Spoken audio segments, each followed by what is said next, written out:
here about 6 years ago, and it really touched my heart, the type of testimony of this mission, the quality of the presence of the Catholic Church, but especially your presence as Amerindians, as indigenous people. And in this moment, it is a beautiful moment. Some call it a kairos moment. That's a very strange word, isn't it? What does it mean? It means that we don't have control exactly of what's happening because it's God and the Holy Spirit taking over. But we are to collaborate with Him. We are invited to be part of this moment. It's a special moment. It's God who is inviting us to take part of it and to bring what is our identity, our life, who we are. And Pope Francis is representing that moment, telling us, I want to hear you. We are here not on our behalf. We are here members of REPAM not to represent ourselves, but to really treasure the experience of the presence of God in you, in your own life, in your own mission. Yes? Okay? So we're here to hear you, and we want to be a part of this dialogue. Pope Francis is not capable to be here with you right now, but he is sending this network, REPAM, to hear, to learn from you, so we can bring good news to the church and to the world. Do you think you have something to offer to the world and to the church? Yes. Yes? And what is that? Just say it out loud. What do you have to offer to the church and to the world? Our rainforest. Our rainforest. What else? Ourselves, exactly. What else? Your time, your mission, your service, your presence is precious for the church. Pope Francis met with some of your brothers and sisters of the indigenous communities at the beginning of this year in Peru. And he said, we need to hear everybody. The church needs to be open to listen to everyone. But I want to pay special attention to the indigenous communities. Not only because they've suffered in many different ways, but because we want to learn from you. We, as a world, have failed. It's true. We have failed in many ways. Look around the big cities. Look at the pollution. Look to what we've done with our rainforest in many places. But then we can learn from what you've been doing as Amerindians. You have been, as Cardinal Barreto said yesterday, the guardians of this land. And the Catholic Church has been there also accompanying your efforts and your identity. But it's not always been perfect. And I want to take Pope Francis's words also to share them with you. We need to ask for forgiveness. Because in many ways, we've missed the capacity to hear. We've missed the capacity to embrace your identity. And we need to ask for forgiveness. So I ask to every member of the Catholic Church, cardinals, bishops, priests, religious sisters, and lay members, to just pause for a moment and let us take a minute to really acknowledge our limitations, our fragility, and also inside ask for forgiveness for the things that we've done or the things that we failed to do. This is what Pope Francis said in different places. So I ask you to take a moment, and those who are members of this community, please take a minute to say, I embrace that ask for forgiveness. We beg you to embrace it. And take a moment to say, I forgive you and I want to walk with you. We cannot start the Synod. The Synod means walking together, journeying together. We cannot journey together unless we start with a pure heart. So let's take a moment, a silent moment, to do that.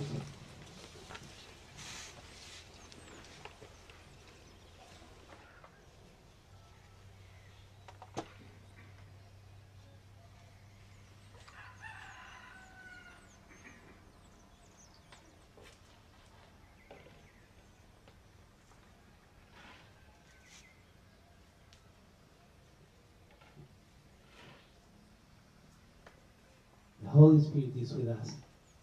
This is not our own mission. What we're trying to do here as journeying together is not for our own behalf. It's for those who come after us. It's for the children.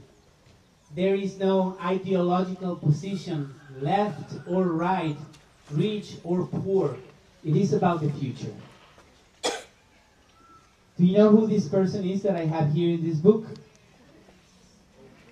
Pope Francis. Well, he doesn't speak on his behalf either. He's trying to bring the good news of the gospel, but he's trying to also invite us to work with him. And he wrote this beautiful letter. Laudato Si. Have you heard about that? Yes, I know that you've been working very hard, and I thank Bishop Francis. He's been doing an amazing work also with the missionaries to help people understand this invitation. It's an urgent appeal. It is not an intellectual document. It's an appeal. It's the sister Mother Earth and the people who live there, us too, and the church making an urgent appeal to change. We need to change. All of us need to change. And yes, it's difficult. Things are not going well, but we still have time.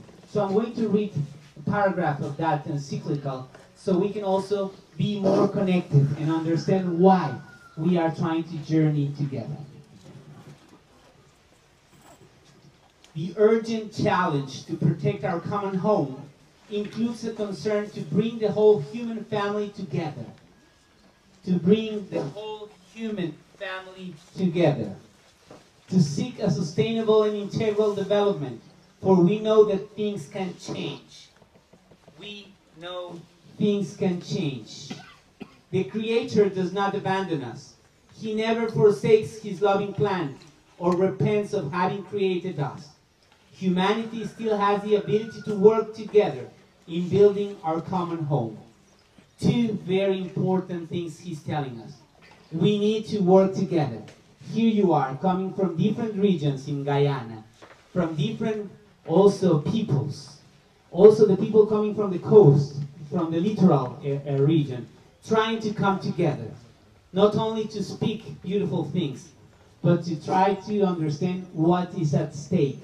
The invitation, the second element that Pope Francis is talking about, we need to take care of our common home.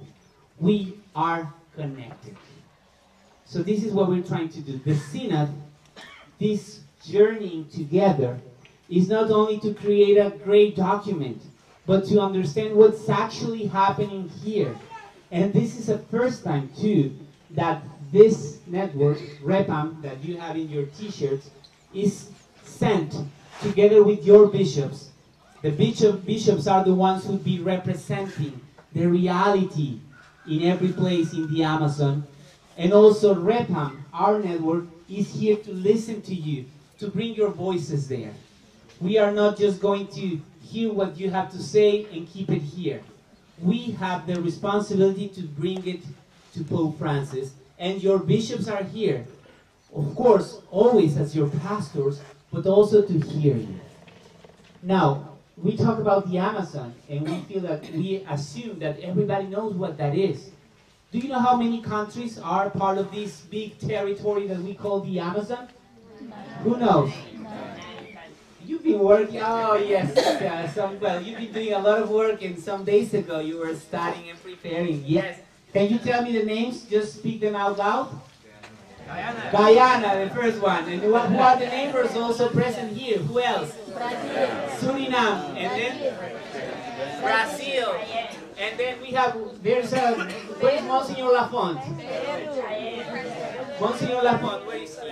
Where is he coming from? French Guyana, Brazil. Where do I come from? Who knows? Ecuador. Ecuador. Okay, we're still missing four. Peru, Bolivia, Colombia, and Venezuela. There you go. It's 9 countries. So what does that mean? This reality is beyond our limits. It's beyond our frontiers. It's important to know that we are part of a country. This is how we are organized. But the vision of God, The mercy of God, the love of God goes beyond that. And it connects us. How are we connected? Why are we part of the same territory if we are so far away? I'm very far away from you in Ecuador. Why are we connected? How are we connected? Who else? It's the Amazon. But what does make the Amazon be the Amazon? The forest. The forest goes along the whole territory. It changes a bit, but it's part of the same living system. And then I heard Father Paul say something very important. What's the Amazon stands for something. What does it stand for? The Amazon River. Very good. It is like the blood of our earth that connects our reality and brings life. Can you live without water? Can you live without oxygen? No. This is all provided by the Amazon. You are protectors of your reality, your identity, and your future. This is what Pope Francis says also in this encyclical of the planet. The Amazon, and there's another big lung in the planet. Who knows? We have many missionaries here. You might know. Congo. The Congo Basin, yes, the Congo reality in Africa. It seems to be even farther away than my country, right? But we are also connected. So when we talk about change, it is not to point out fingers and say, you are responsible, you are responsible. No, it is, we are all in this together. And if we don't take care of these lungs and these rivers, the future for those who live here is going to be at stake, in danger, but also the future of the planet. Pope Francis says, we need to listen carefully to what the Amerindians have to say about their reality. Not only the Amerindians, but especially you, because we have to learn from you. Of course, we have to protect those who are most vulnerable. Who would we be as a Catholic Church if we didn't do that? But it is also because we need to learn from you. So in the coming day and a half, 2 days, this is what we'll be doing. Listening to you. What are your ideas, your proposals, but especially your testimonies, your witnessing. And yes, we also need to take into account that there are interests from outside that Pope Francis also talks about and says we cannot protect our common home by blaming one another.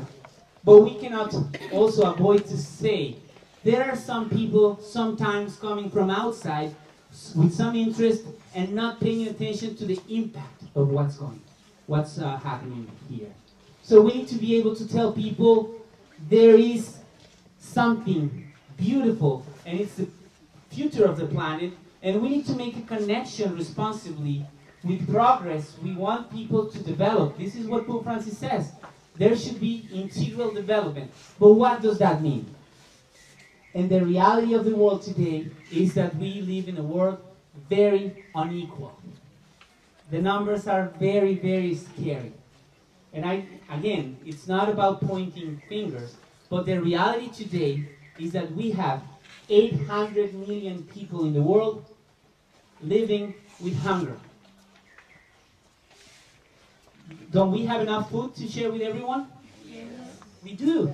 We actually waste 30% of the food that we produce. So how can we make that connection?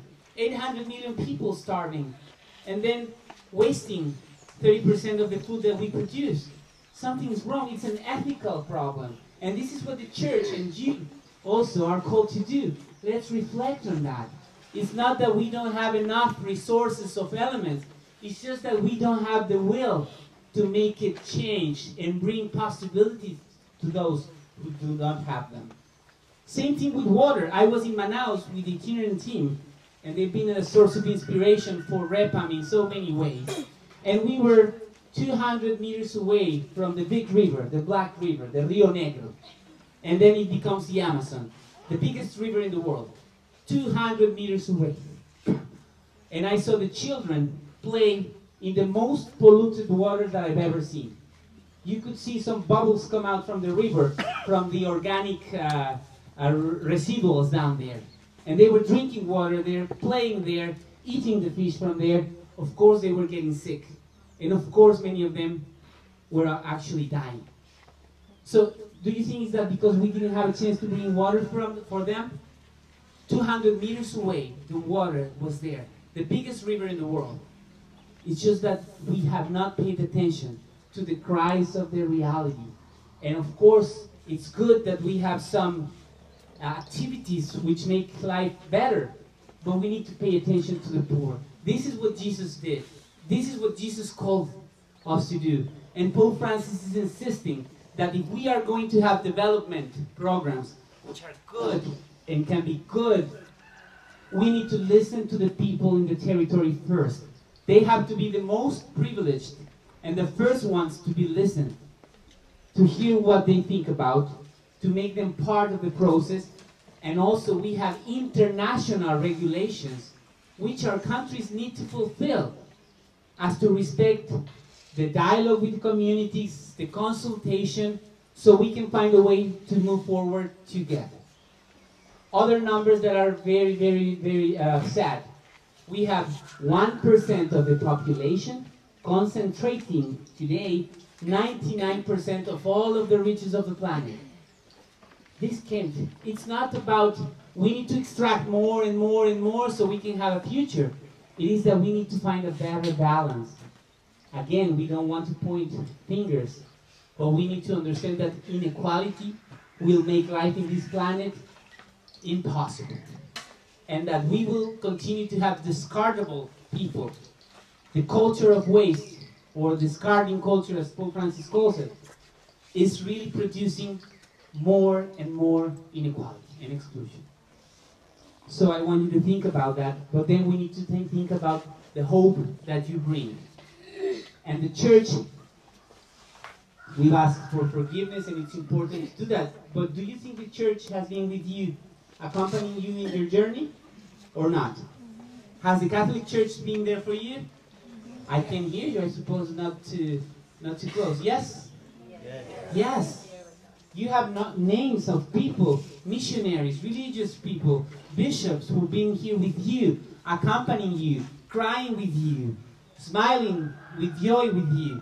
And here we are. And this is a new movement also, to hear you out, to listen, because there is hope. There is always hope.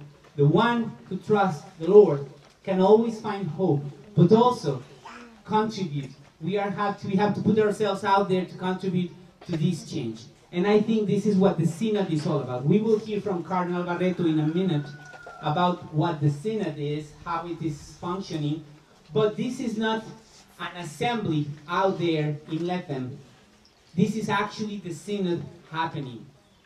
Repam has been appointed by the structure of the church, the secretary for the Bishops' Synod, and by Pope Francis to hear you. And this is happening all over the Amazon. Look at that map. It's huge. It's 7 million square kilometers. It's huge. It's like 10 times all of Ecuador. It's more than 10 times actually. It's like probably 30 times all of Ecuador. Well, we are having meetings like this one in 45 places. Bishops are also listening to their people in every place, and we're trying to bring those voices, like the flow of the rivers, like the waters of the small rivers, although they may seem insignificant. Every drop of water counts in the process of creating the big Amazon. And you are a big river already. Not a drop of water. You're a big river already because you bring hope to this process, and we will be trying to connect that. And then we want you to entrust your hopes and also trust the work and the mission of your bishops so they can bring it to the discussion with Pope Francis in the coming months. Bishop Shini, right here from Suriname, he's representing the region where you are, and he's been with the Pope, very close to him. And this is what the Pope said. Do you remember at the end? He said, I am not here to talk. I am here to listen. I want to learn from you so I can prepare myself to this process. And we should work together. So this is the same that's happening right here. So I will start finishing because we want to hear the Cardinal. So what's Repam, this name that you have? Does anybody know what Repam means? Who knows Spanish? Not you, Father Paul. What does Repam mean? You know? Red, let's hear you. Very good. So it is a network, red. It is a network like the one right there. It is not some people far away in Quito or in Peru or in Rome. It is all of us together, attached to each other, trying to connect so we can catch the fish of life, of hope, and put it together. It is a network. It's not a new institution. It's not something that's going to take place of other missions of the church. It's just like a table where we sit together and we talk and we listen to one another. But just the table is going bigger. We go beyond our own reality and we look at that map and this is what we are. The whole Pan-Amazon. The Amazon region, it's a living system. It's like an organism. So the church wants to say, yes, we have our own structures which are very important, but we also have to have a bigger table so we can sit down and listen to one another. Bring the 9 countries. You know how many dioceses we have in the Amazon? How many do you think we have? Let's take a wild guess. How many ecclesiastical jurisdictions do you think we have in the Amazon? More or less 110. Well, he knows very well, so thank you, Monsignor Lafont. So here is one. Guyana is one diocese, right? And then we have Suriname, that's one. And then we have French Guyana, that's another one, that's 3. In total, it's 107, more or less. So it's a lot of people.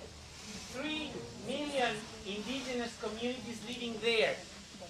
30 million people in general. It's a huge diversity. 3 million indigenous people coming from 400 peoples, nationalities. It's a huge richness right there. But we just haven't been connected. And God wants us to be connected. And we also have a huge diversity of other representations, institutions. So we hope the bishops have a chance to hear everybody. But REPAM is called to come here and hear to the indigenous communities. Thank you. So, by the way, REPAM could not be functioning at all without Susana and another great group of people that we have back in Ecuador. So I ask you for a big round of applause for her. Right now she's actually with the microphone, but she's really leading a whole mapping of the 107 places, and she'll be probably bothering you for a while, and if you don't respond to her questions, she'll chase you down wherever you are until she gets the responses, so she can bring back to you the voice of all of the Amazon, and so you can use it to know what's actually happening. Synod, yes, without women there will be no REPAM, or we've heard this a lot. The mission of the priests and the bishops is absolutely crucial, but in many places the numbers are going down. Not many priests anymore. And who do you think is going out there into the rivers and going and visiting the communities? Yes, the religious sisters, the missionaries. How many catechists do you have here? I suppose the majority are women. Probably, what, 80% of them? Thank you to all the men that continue to work there. Continue to do so. But yes, the reality is that women, and in this case, the protection of the Amazon, you have a special sensitivity, which brings something beautiful.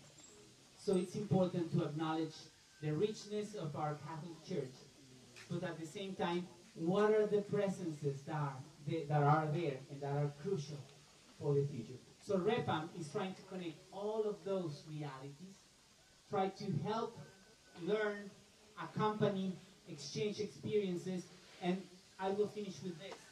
We are absolutely thrilled.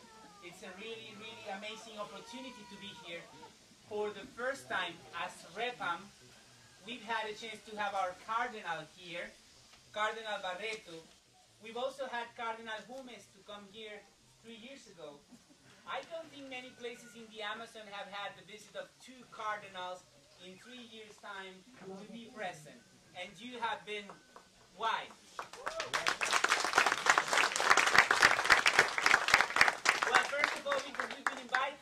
Bishop Francis, that's important, but because you are very important too. And the mission that you have here is something precious. So as I was saying, Repam is trying to connect the realities, and here the presence of Bishop Shini from Suriname and Bishop Lafont from French Guyana and the guests coming from the Netherlands and our nuncio here, it's a very special opportunity to bring our voices together, and we will sit down with you to listen in the coming hours. So I will finish just reading a small paragraph of Laudato Si. Depois da Laudato Si, Maurício, vai lembrar o que o Papa pediu lá no Peru. E os povos indígenas ajudem I'll go into that. os seus bispos. E é Papa Francisco, em Puerto Maldonado, Peru, ha hecho una convocación muy importante. Yeah. So I'll read that part. Yes, I'm going there. Yes. So, what Pope Francis is asking, and then Cardinal Barreto will also tell us a little bit about this important presence, is this. God, who calls us to generous commitment and to give Him our all, our everything, offers us the light and the strength needed to continue on our way. In the heart of this world, the Lord of light, who loves us so much, is always present. God is present. He does not abandon us. Do you believe that? Yes. He does not abandon us. He does not leave us alone. For He has united Himself definitively to our earth, and His love constantly impels us to find new ways forward. Laudato Si. And the invitation that Arisechi is talking about is that Pope Francis said, as I was mentioning before, you need to help your bishops, your priests, and your missionaries to create a new perspective for the church in the Amazon, a church with an Amazon face, which we will be hearing also from Cardinal Barreto. Thank you.